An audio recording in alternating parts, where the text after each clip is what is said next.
Hey, what's up, everybody? Welcome into Tom Curran's Patriots Talk podcast. Big news on a playoff Sunday for the New England Patriots. They haven't taken part in a playoff game in a few years, but we do have news, and that is that Mike Vrabel will be the next Patriots head coach less than 1 week after Jerod Mayo was relieved of duties after the win against the Buffalo Bills at the end of a 4-13 season. Vrabel will be the successor.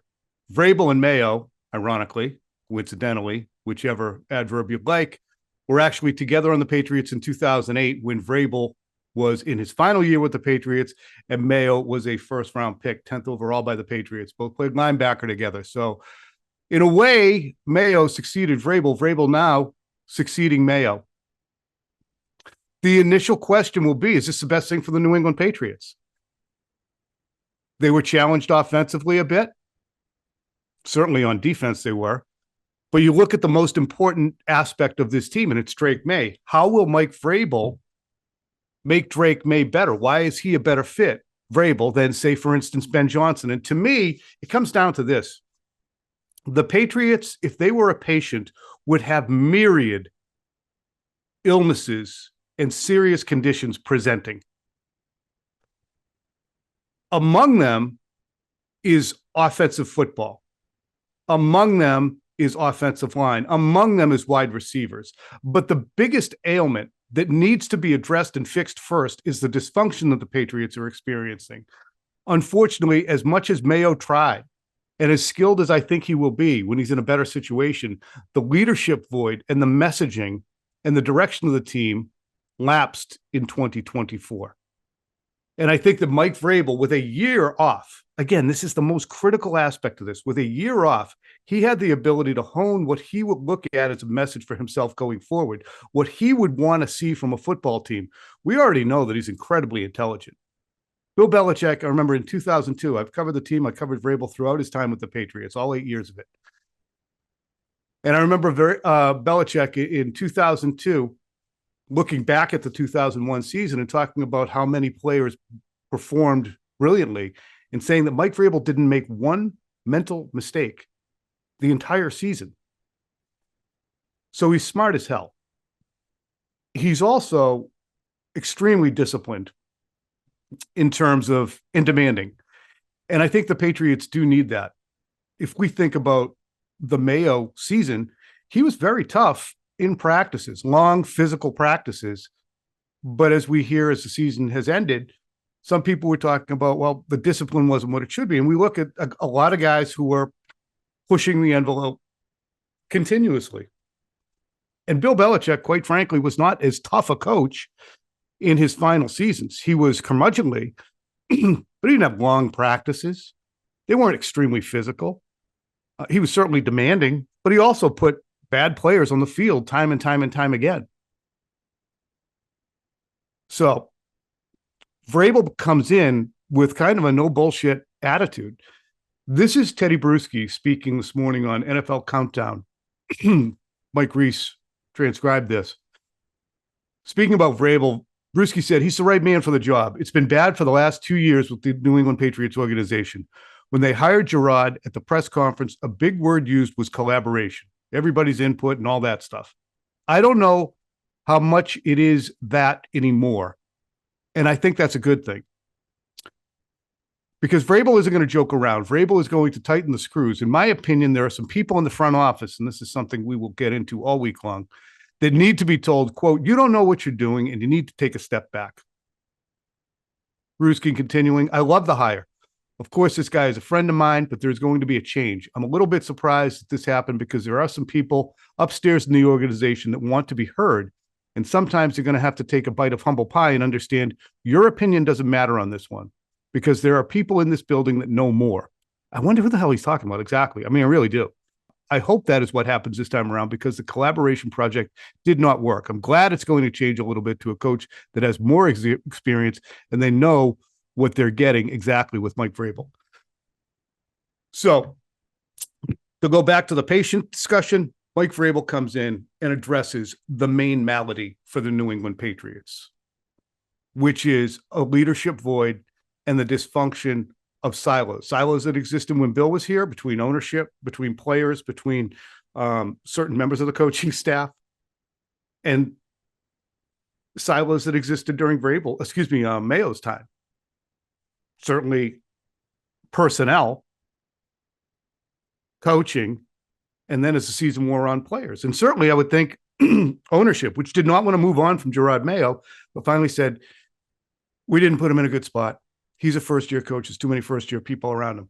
That, again, segueing back, is the most important thing about Mike Vrabel. He's not a first-time head coach. He ended the Patriots dynasty in 2019 in that playoff game. He stared down Bill Belichick across the sidelines and monkeyed with some of the timing and timeout stuff in another game, pissing Belichick off.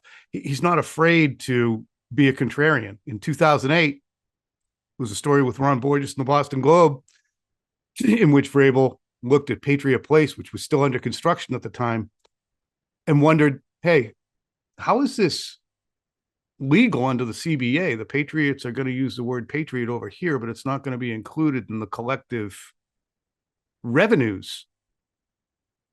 And that was a tweak at ownership. This isn't part of anything that goes to the players, but you're going to call it Patriot Place. Would you be calling it Patriot Place if you didn't own the New England Patriots and the team didn't make the Patriot name that much more appealing? It was a good point by him.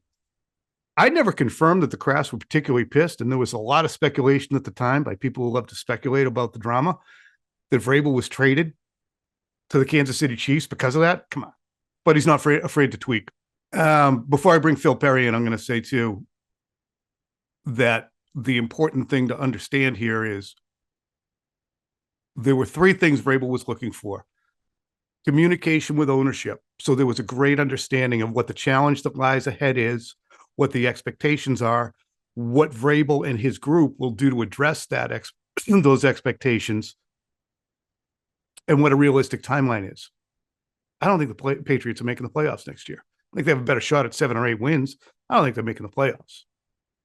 They need progress. Second thing, they needed to have unanimity in what people were seeing in the building as to what the team should be. We're going to get into this deep with Phil Perry in just a second when I bring him in. But clearly, through the Teddy Bruschi quote, through what we've witnessed in the final days of Mayo, something has to happen with the personnel department. And Vrabel's time in Tennessee ended with rancor between ownership, personnel, and himself. The vision has to be Mike's. Like it or don't. Ironically, too, I'll point this out to Phil.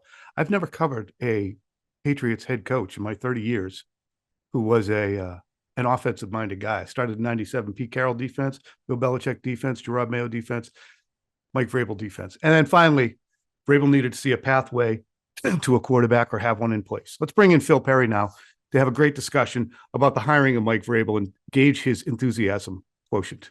Bringing in Phil Perry right now. Phil, you heard that Teddy Bruschi quote. Mike Vrabel had to have a level of certainty that he is going to walk in here and be the big old swinging Mike Vrabel.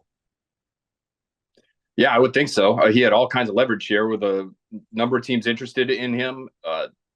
In the first interview he conducted was with the Jets, and I think that really sparked the speed with which the Patriots wanted to get through this whole process. They interviewed 4 people. It was not an in-depth search. There's by no definition of in-depth. Could you call it such? And they don't care. And I don't necessarily blame them. I think there will be people. I know there will be people who criticize them for going about it the way that they did. But they know Mike Vrabel. They know he's experienced. They believe that he will be able to bring something that they really need, which is direction. And that goes across the board organizationally, because the issues that this team is experiencing were not limited to the field or the sidelines last year. This is a franchise-wide series of issues that need fixing. And I really think having Mike Vrabel at the top of the football operation, at least, can help steer the entire thing in a better direction. You like that analogy that I'm using, of the metaphor of a sick patient presenting on a gurney, and you have to decide what the ailment is first? We could certainly say, wow, boy, this guy needs a nose job and fix the offense on this thing and make sure Drake. But look, the heart is fluttering. Let's get to the heart first, which is leadership. No question. And so that's got to be his biggest challenge first and foremost, is establishing a standard, really making it clear what the culture is and how players and coaches alike, all the way up to ownership, are going to be able to contribute in such a way that they're contributing to that direction. And so that's what he brings. He's a known commodity. Now, Ben Johnson might go somewhere else, Tom, and kill it. He might be the next Kevin O'Connell, Sean McVay, Matt LaFleur. But the uncertainty of having another rookie head coach after Gerard Mayo was not something that they were interested in. I know, even before Mayo was fired, having spoken to people who know the crafts, they felt as though Vrabel's availability in that interview with the Jets, if they were at all teetering on Gerard Mayo, and I don't know to what percentage they might have been teetering in terms of maybe bringing him back, but people that know Patriots ownership believe that Vrabel's availability really had something to do with them parting ways with Gerard Mayo. What do you think Vrabel, when he said he would establish a timeline with whatever ownership group, and this is referring to the Athletic story that was very well done, looking at Vrabel and kind of giving a postscript to his off year and saying it's one of those stories that well plugged in media does, and the Athletic did a good job with it, to just kind of put a buff and shine on a vision for a head coach. And I thought it was interesting when Vrabel said, I want to have an open dialogue with ownership and have realistic expectations set. That's what the Patriots have to establish, because if you look at what Gerard Mayo did, I'm sure he's sitting in his home right now saying, we knew we were going to suck. We sucked.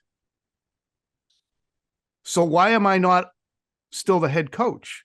And it goes deeper than that. And I understand why he isn't, whether I agree or disagree with the decision. I understand why he isn't. But the expectation can't be that the Patriots are going to be a 9-win team this year. What do you think the articulated expectations are for the Patriots? Basically what they were last year for Mayo, just be a better team at the end of the year than the beginning, or more? My guess is it's going to be more. And my guess is should be more. You already had a shit year.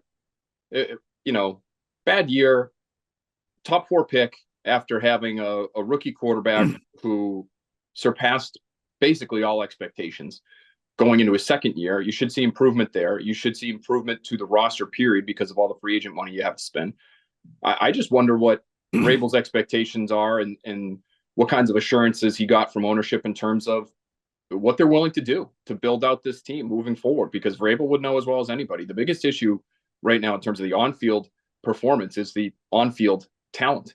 And so he could look at that and say, listen, if you're not really committed to making this a better team moving forward, I love you guys. I love the quarterback, but this might not be the spot for me. So on top of whatever organizational power he's going to get in terms of bringing people into the front office and obviously hiring his staff, my guess is, given the leverage that he had, that he heard some strong statements from Robert and or Jonathan Kraft about just how much they're willing to do this offseason to make this a better football team.